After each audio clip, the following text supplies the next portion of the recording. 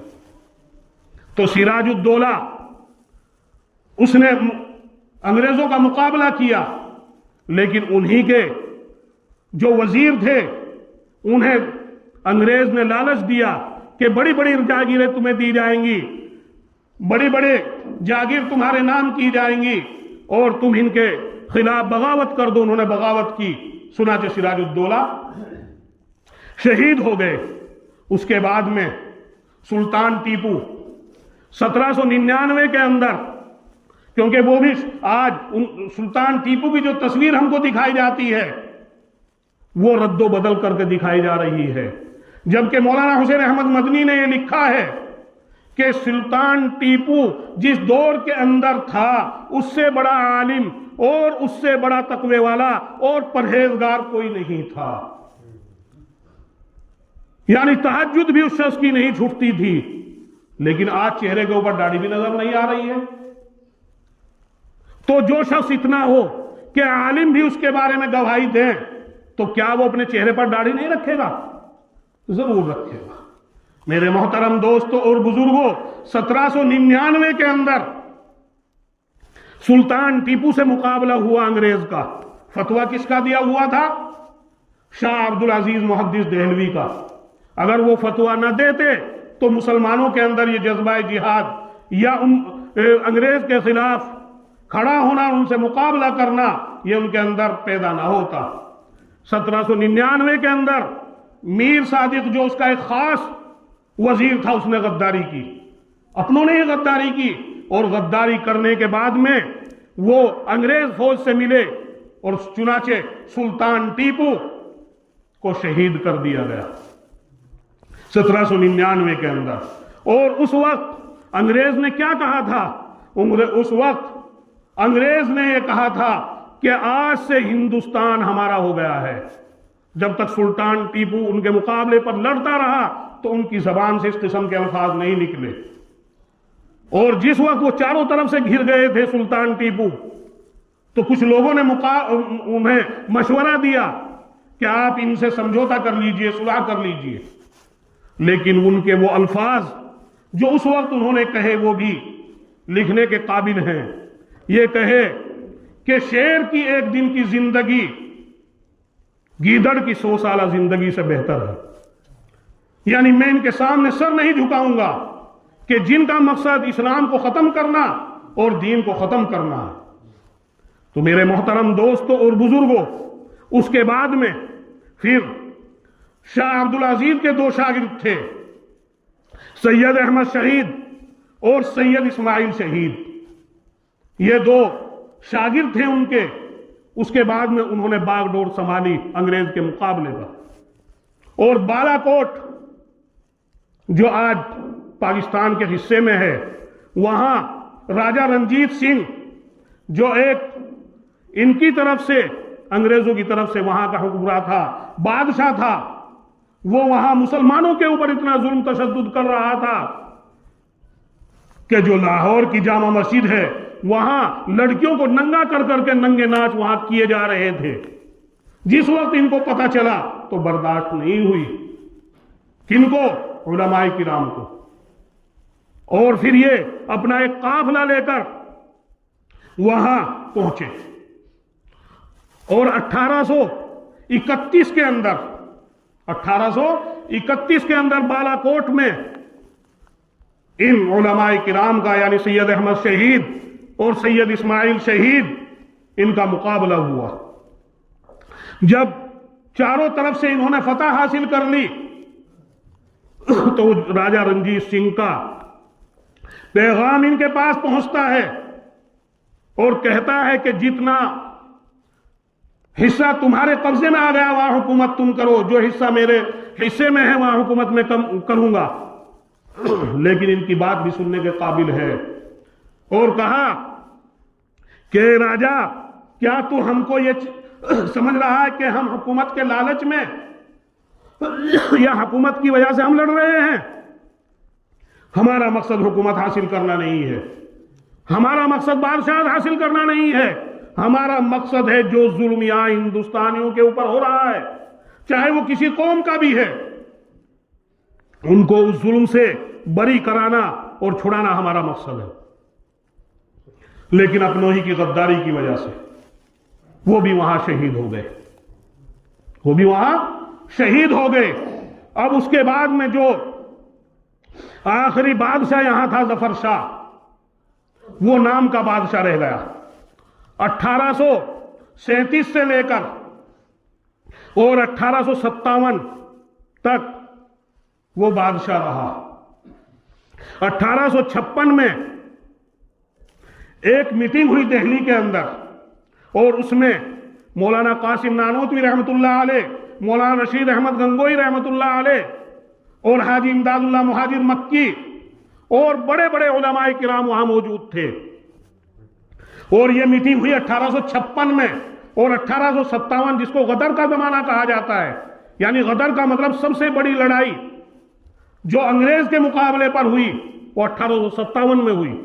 تو 1856 میں ایک میٹنگ ہوتی ہے، اور میٹنگ میں یہ مشورہ ہوتا ہے کہ چاروں طرف سے انگریز نے مسلمان کو غلام بنا لیا اور ظلم بہت زیادہ کر رہا ہے، ان کا مقابلہ کرنا چاہیے، ورنہ ایک دن وہ ہوگا کہ یہاں کوئی اسلام کا نام لینے والا، کوئی قرآن کا پڑھنے والا اور کوئی ٹوپی والا نظر نہیں آئے گا۔ یہ بات وہاں ہوئی، مولانا قاسم نانوتوی رحمت اللہ علیہ نے یہ بات رکھی۔ اب جو اور وہاں موجود تھے، حکیم اجمل وغیرہ، یہ دہلی کے بہت بڑے ایک حکیم تھے، بہت بڑے مالدار تھے، ان سب نے یہ کہا کہ حضرت اس وقت حالات سازگار نہیں ہیں، حالات سازگار نہیں ہیں، ہمارے پاس دنیاوی طاقت بھی نہیں ہے، ہمارے پاس مال و دولت بھی نہیں ہے، اس وقت مقابلہ کرنا ان سے ہمارا اس کے اچھے نتائج نہیں نکلیں گے۔ لیکن میرے محترم دوستوں اور بزرگوں، مولانا قاسم نانوتوی رحمت اللہ علیہ نے کھڑے ہو کر کہا کہ سنو، کیا تمہاری تعداد غزوہ بدر کے مجاہدین سے بھی کم ہے؟ غزوہ بدر میں 313 تھے، کیا ان سے بھی کم ہے؟ تو یہ الفاظ کہنے تھے، ایک دم جذبہ پیدا ہو گیا کہ ہم جو لڑتے ہیں، ہم ظلم کو ختم کرنے کے لیے لڑتے ہیں، ہم بادشاہت کی وجہ سے نہیں لڑتے، اور ہم تعداد کی بنا پر نہیں لڑتے ہیں، بلکہ اللہ کی طاقت اور اللہ کی قوت کی بنا پر لڑتے ہیں۔ چنانچہ میرے محترم دوستوں اور بزرگوں، اسی وقت یہ فیصلہ ہو گیا کہ ہاں انگریز کا مقابلہ کیا جائے گا۔ چنانچہ 2 محاذ قائم کیے گئے، یعنی 2 جگہ مقرر کی گئی کہ 2 جگہ سے مسلمان انگریز کا مقابلہ کرے گا، ایک تو امبالے کا میدان اور ایک شاملی کا میدان۔ امبالے کے میدان کے جو سربراہ یا کمانڈر کہہ لیجئے وہ مولانا جعفر تھانسیری تھے، اور یہاں شاملی کے میدان کے حاجی امداد اللہ مہاجر مکی تھے، اور مولانا قاسم نانوتوی، مولانا رشید احمد گنگوئی، حافظ ضامن شہید اور بڑے بڑے علماء کرام یہاں تھے کہ 1857 کے اندر دونوں جگہ انگریز سے مقابلہ ہوا۔ اور یہاں کے بارے میں، شاملی کے بارے میں، یہ تو ہمارے علاقے میں ہے، ہمیں پتہ بھی نہیں بوسو کہ وہ کون سی جگہ ہے، کہاں یہ مقابلہ ہوا، ہم ابھی تاریخ کا علم ہی نہیں ہے۔ جب انہوں نے تحصیل کے دروازے کو بند کر لیا، آج تحصیل جو بنی ہوئی ہے وہ شاملی کی حدود میں نہیں ہے، باہر ہے۔ یہ اسی کی وجہ ہے کہ وہاں جب انہوں نے تحصیل کا دروازہ بند کر لیا انگریزوں نے، تو حافظ ضامن شہید نے یہ کہا تھا کہ دروازہ تو کھل جائے گا لیکن میں نہیں رہوں گا، میں نہیں رہوں گا۔ چنانچہ انہوں نے جذبے میں اس کے کود کر لات ماری، دروازے کا دروازہ ٹوٹ گیا، لیکن اندر سے گولی چلی اور آپ شہید ہو گئے۔ اور مولانا قاسم نانوتوی رحمت اللہ علیہ کہہ رکھا تھا کہ میری لاش ان ناپاکوں کے ہاتھ میں نہ جب دینا۔ چنانچہ فوراً مولانا قاسم وہاں پہنچے اور اپنے کندھے پر ڈال کر ان کو وہاں سے لے آئے، اور مولانا قاسم نانوتوی رحمتullah علیہ کے بھی یہاں پیشانی پر گولی لگی تھی۔ حاجی امداد اللہ مہاجر مکی صاحب جو اس وقت سب کے سربراہ تھے، ان کے پاس آئے، ہاتھ اس طرح رکھا ہوا ہے کہ حضرت گولی لگ گئی ہے، تو آپ نے دم کیا اور دم کرنے کے بعد میں کہا قاسم ہاتھ اٹھا، گولی کا کوئی نشان نہیں تھا، گولی کا کوئی نشان نہیں تھا۔ تو میرے محترم دوستوں اور بزرگوں، آج ہمارا نوجوان اور ہم بس زبانیں اپنی نکال دیتے ہیں کہ ان علماء کرام نے کیا کیا ہے، ان علماء نے کیا کیا ہے۔ آپ یاد رکھیے کہ اس 1857 کے اندر 2 لاکھ سے زیادہ مسلمان شہید ہوئے اور 51,000 ان میں علماء تھے، 51,000 علماء تھے۔ دہلی سے لے کر اور لاہور کی جامع مسجد تک کوئی درخت ایسا بچا ہوا نہیں تھا کہ جس کے اوپر کسی عالم کی لاش لٹکی ہوئی نہ ہو۔ اور کیا کیا کرتے تھے کہ عالم کو پکڑتے تھے، پھندے لٹکے ہوئے تھے، ہاتھی کے اوپر اس کو بٹھاتے تھے، پھندا گلے میں لٹکاتے تھے اور ہاتھی آگے کو روانہ کر دیتے تھے اور وہ وہیں لٹکا ہوا رہ جاتا تھا۔ یہ ہمارے علماء کرام نے قربانیاں دی، لیکن ہم کو اپنے علماء کرام کی قربانیاں معلوم نہیں ہیں۔ اب اس کے بعد پھر مشورہ ہوتا ہے انگریز کا کہ کس طرح ہم ان کے اوپر قابو پا سکتے ہیں، یہ تو بہت بیدار قوم ہے۔ چنانچہ 1857 کے بعد 1861 سے لے کر 1867 تک، یعنی 3 سال میں تقریباً 3 لاکھ سے زیادہ قرآن کریم کو انہوں نے جلایا اور انہوں نے برباد کیا، اور علماء کرام کو جگہ جگہ پکڑتے تھے اور خنزیروں کی کھالوں میں بھر کے ان کے اوپر توپ کے گولے داغے جاتے تھے اور کڑھائی چڑھا کر تیل پکا کر ان میں علماء کرام کو ڈالتے تھے کہ یا تو اپنے فتوے سے باز آ جاؤ، اپنے فتوے سے رجوع کر لو، ورنہ تمہارا یہ حال ہوگا۔ لیکن انہوں نے پیچھا مڑ کر نہیں دیکھا۔ کس لیے؟ اسلام کی خاطر، دین کی خاطر اور ہماری اور آپ کی خاطر۔ لیکن آج ہمیں اپنے علماء کرام کی تاریخ یاد نہیں ہے۔ وہاں پر بھی اپنوں ہی کی وجہ سے دونوں لڑائیاں، یعنی شاملی کے میدان کی اور امبالے کے میدان کی لڑائیاں دونوں میں ناکام ہوئے مسلمان۔ وہ غداری اپنوں نے ہی کی۔ اس کے بعد میں پھر مولانا قاسم نانوتوی رحمت اللہ علیہ دیوبند کے اندر 1867 میں مدرسہ قائم کرتے ہیں، اور وہاں مولانا شیخ الہند رحمت اللہ علیہ کہ جن کو آج ہم شیخ الہند کے نام سے یاد کرتے ہیں، جن کی ریشمی رومال کی تحریک آج بھی ہمارے کانوں میں پڑتی ہے۔ ریشمی رومال کیا چیز تھی؟ بس ریشمی رومال ہم نے سمجھ لیا، سن لیا، لیکن سمجھا نہیں کیا تھا وہ۔ یعنی ریشمی رومال جو آپ نے تیار کیا تھا، وہ آپ یہ چاہتے تھے کہ اس وقت سب سے بڑی حکومت مسلمانوں کی ترکی میں تھی، افغانستان کی قوم جو تھی اس وقت بیدار تھی، عرب کی قوم بیدار تھی، تو آپ نے اس رومال کی شکل میں، پھول بوٹوں کی شکل میں ہندوستان کے آنے کے اندر راستے بنائے گئے تھے، پھولوں کی شکل میں، کہ کس طرح سے ترکی سے افغانستان پہنچا جائے گا اور افغانستان سے پھر ہندوستان کے اندر کس طرح پہنچا جائے گا، یہ راستے بنائے گئے تھے تاکہ ان کی ایک طاقت ہم کو ملے اور پھر اس انگریز کا ہم مقابلہ کریں۔ لیکن میرے محترم دوستوں اور بزرگوں، وہ بھی مولانا عبید اللہ سندھی رحمت اللہ علیہ جو آپ کے خاص شاگرد تھے شیخ الہند رحمت اللہ علیہ کے، ان کو آپ نے افغانستان کے اندر ایک آزاد حکومت قائم کرنے کے لیے بھیجا، اور راجہ کیا ہے جی، تو ان کے جو اس وقت کے صدر جو بنائے گئے وہ راجہ مہندر سنگھ تھے۔ یہ نہیں تھے کہ دوسروں کو لے کر آپ نہیں چلے، لیکن وہ ریشمی رومال کی تحریک بھی اپنوں ہی کی غداری کی وجہ سے ناکام ہوئی۔ جس وقت شیخ الہند رحمت اللہ علیہ مکے کے اندر پہنچے اور مولانا حسین احمد مدنی وہاں پہلے سے موجود تھے. 17 سال تک مولانا حسین احمد مدنی نے نبی کریم صلی اللہ علیہ وسلم کے قبر کے سامنے بیٹھ کر حدیث شریف کا درس دیا ہے. اور آپ کے مزار کو وہ جو صاف کیا کرتے تھے وہ اس طرح اپنی داڑھی سے صاف کیا کرتے تھے. تو وہ ان کے شاگرد وہاں موجود تھے. لیکن شریف مکہ جو اس وقت مکے کا بادشاہ کہلاتا تھا وہ انگریز سے ملا اور انگریز سے مل کر ان تمام کو وہیں سے گرفتار کر کے ان کو سونپ دیا.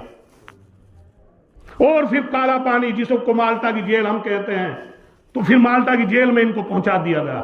طرح طرح کی تکلیفیں وہاں برداشت کی. یہ بتلایا جاتا ہے کہ جس کمرے کے اندر شیخ الہند رحمۃ اللہ علیہ کو رکھا گیا تھا اس کے اندر سلاخیں لگائی ہوئی تھی کہ اگر ادھر کو جھکتے تھے تو وہ چبھتی تھی, ادھر کو جھکتے تھے تو وہ چبھتی تھی. یعنی اتنی آپ کو تکلیف پہنچائی گئی یہاں تک کہ لوہا گرم کر کے آپ کے جسم کو داغا گیا. کس لیے کہ آپ نے جو یہ فتویٰ دے رکھا ہے کہ انگریز کی قوم میں داخل ہونا, انگریز کی فوج میں داخل ہونا حرام, انگریز کی چیزیں استعمال کرنا حرام, اس کو واپس لے لیجیے. لیکن نہیں لیا. اور 1920 میں جس وقت آپ کا انتقال ہوا حکیم اجمل کے مکان پر دہلی کے اندر, جب وہاں سے آپ کا جنازہ دیوبند کے اندر لایا گیا اور اس وقت آپ کو غسل دے رہے تھے تو بدن کے اوپر سوائے ہڈیوں کے اور کچھ نہیں تھا.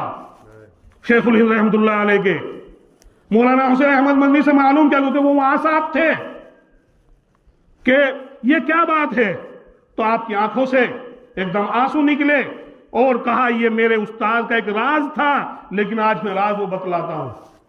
راز یہ تھا کہ انہوں نے مجھے منع کر رکھی تھی کہ یہ میری بات نہ کھولنا, لیکن اب جب آپ بتلا رہے ہیں, وہ پوچھ رہے ہیں تو مجھ کو بتلانا پڑ رہا ہے کہ انگریز لوہے کو گرم کرتا تھا اور ان کے بدن کو داغتا تھا اور کہتا تھا کہ محمود اپنا فتویٰ واپس لے لے ورنہ تیرا حال یہی ہوگا. لیکن یہ کہتے تھے کہ محمود ختم تو ہو سکتا ہے لیکن فتویٰ واپس نہیں لے گا.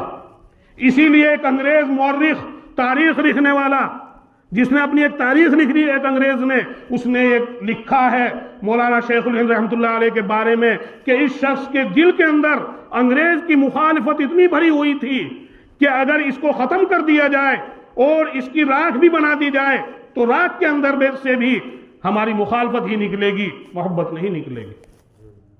تو میرے محترم دوستوں اور بزرگوں, آج ہم اپنے علماء کرام کی, اپنے بڑوں کی تاریخ بھولے ہوئے ہیں. یہ آج جو ہم کو آزادی نظر آ رہی ہے اور یہ آج جو حالات ہمارے اوپر نظر آ رہے ہیں, یہ تو اللہ نے خود فرما دیا نبی کریم صلی اللہ علیہ وسلم کی زبانی, اعمالکم اعمالکم, کہ جیسا تمہارا عمل ہوگا ایسے تمہارے سروں کے اوپر حاکم مسلط کر دیے جائیں گے. آج ہماری مسجدیں دیکھ لیجئے خالی پڑی ہوئی ہیں. آج کوئی بھی نیک کام میں آپ بڑھنے کی کوشش کیجئے, وہاں نیک کام میں ساتھ دینے کے لیے ہم تیار نہیں, تو پھر کس طرح ہم کو کامیابی مل سکتی ہے. تو میرے محترم دوستوں اور بزرگوں, یہ آج جو 26 جنوری کا دن ہے یہ ہمارے علماء کرام کی دین ہے. کبھی آپ یہ سمجھتے ہو کہ لوگ منا رہے ہیں جہاں انہوں نے پھر, ہاں ایک بات اور بتاتا چلوں آپ کو کہ یہ کانگریس کا جو وجود آیا وہ 1885 میں ہوا. کتنے میں؟ 1885 میں. اور اس سے پہلے 1600 سے لے کر 1885 تک تنہا مسلمان نے انگریزوں کا مقابلہ کیا. یہ آج جو برادران وطن ہیں یہ اس میں شریک نہیں تھے.